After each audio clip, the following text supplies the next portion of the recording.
श्री स्वामी समर्थ. नमस्ते. ज्योतिष kitchen and recipe मध्ये आपले सगळ्यांचे मी अगदी खूप खूप मनापासून स्वागत करते. मी इथे साबुदाणा वडा बनवते. असे साबुदाणा वडा सगळ्यांना खायला आवडतात, पण तेलकट असतो, मग तो खावा नाही वाटत. त्याच्यामुळे मी एकदम कमी तेलामध्ये 2 ते 3 चमचे तेलामध्ये साबुदाणा वडा बनवणार आहे. इथे बघा मी मोठी वाटीभर एक साबुदाणे असे भिजवून घेतले. रात्रभर ठेवायचे किंवा 3 ते 4 तास ठेवलं तरी चालेल. हे छान असं साबुदाणा भिजला गेला आहे. इथे मी आता थोडीशी कोथिंबीर घेतली आहे, अर्धा चमचा जिरं घेतलं आणि 4 ते 5 हिरव्या मिरच्या घेतलंय. हे आपल्याला खलबत्त्यामध्ये असं कुटून घ्यायचंय किंवा मी मिक्सरमध्ये आता हे बारीक वाटून घेते. पाणी न घालता वाटून घ्यायचंय जाडसर असं. मी इथे हिरवी मिरची, कोथिंबीर आणि जिरं असं वाटून घेतलंय. असं वाटून घेतल्यामुळे कसं मिरची असं व्यवस्थित लागली जाते आणि छोटे छोटे कापून जर घातले ना तर तोंडात तुकडे वगैरे येतात असं, पण याने छान वाटतं असं. तर हे मी आता हे काढून घेते. मी वाटलेली मिरची, कोथिंबीर मी साबुदाण्यामध्ये घालून घेते. इथे मिरची आणि घालून घेतली साबुदाण्यामध्ये. शेंगदाण्याचं कूट घालते, 4 ते 5 चमचे भरून घालते मी आता. चवीप्रमाणे मीठ घालून घ्यायचंय. उपवासाचं मीठ घालते. इथे मी मीठ घालून घेतलंय. बटाटा उकडून मी सोलून घेतलाय, तो घालून घ्यायचाय. इथे मी बटाटा किसून घातला आणि व्यवस्थित आता मिक्स करून घ्यायचंय.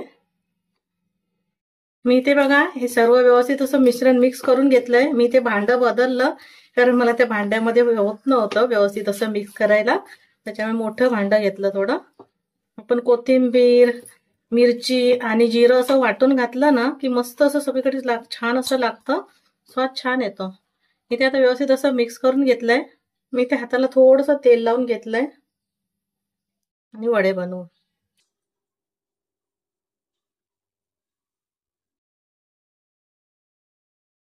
इथे बघा मी साबुदाणा वडा असा बनवून घेतलाय. आता पण हे शिजवायला ठेवू. मी इथे गॅसवर कढई ठेवली आहे आणि त्यामध्ये पाणी ठेवलंय. इडलीचं जे भांडं आहे ते ठेवून द्यायचं प्लेट. थोडंसं तेल लावून घेते. या जे आपण आता वडे बनवून घेतले साबुदाणे वडे, ते ठेवून द्यायचे. मी ते गॅस मध्यम ठेवणार आहे आणि झाकण ठेवून शिजून घेते. वडे 6 ते 7 मिनिटं असे शिजून घेतले साबुदाणे वडा. तुम्ही काय करा माहितीये, जास्त नाही ठेवायचे, 4 ते 5 मिनिटं ठेवायचं आणि माझ्याकडून चुकून झाकण राहिलं, झाकण काढून ठेवायचं. हे आता इथे काढून घेते. ते साबुदाणा वडा मी थंड करून घेतलाय. हे बघा गॅसवर मी पॅन ठेवलंय, त्याच्यामध्ये 2 चमचाभर तेल घालून घेते, जास्तही नाही घालायचंय.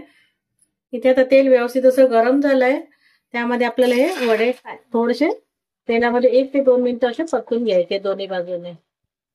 असे ते शिजलेलेच आहेत, थोडंसं फक्त कुरकुरीतपणे येण्यासाठी आपल्याला तेलामध्ये परतून घ्यायचे, फ्राय करून असे. एका बाजूने थोडंसं 1 ते 2 मिनिटं झाली की आपल्याला परतून घ्यायचे आणि थोडेसे कुरकुरीत करून घ्यायचे दोन्ही बाजूने. इथे बघा मस्त आपले साबुदाणा वडा आता फ्राय झालाय. मी काढून घेते. गॅस थोडंसं फास्ट ठेवायचं आणि असे करून घ्यायचे. कमी गॅस ठेवला तर ते नरम पडणार. इथे बघा 2 ते 3 चमचे तेलामध्ये इथे आपले साबुदाणा वडा तयार झालाय. मस्त एकदम चटणी सोबत किंवा दही सोबत छान वाटतात खायला. तसं त्याच्यामध्ये साखर घातली आहे मी दहीमध्ये किंवा दही सोबत किंवा चटणी सोबत खाऊ शकता. मस्त असे झाले आहेत बघा, आतून पण छान असे शिजले गेले आहेत. तुम्हाला माझी रेसिपी आवडली असेल तर लाईक करा, शेअर करा, सबस्क्राईब करा. पुन्हा भेटू आपण अशाच एका नवीन व्हिडिओ सोबत. थँक्यू.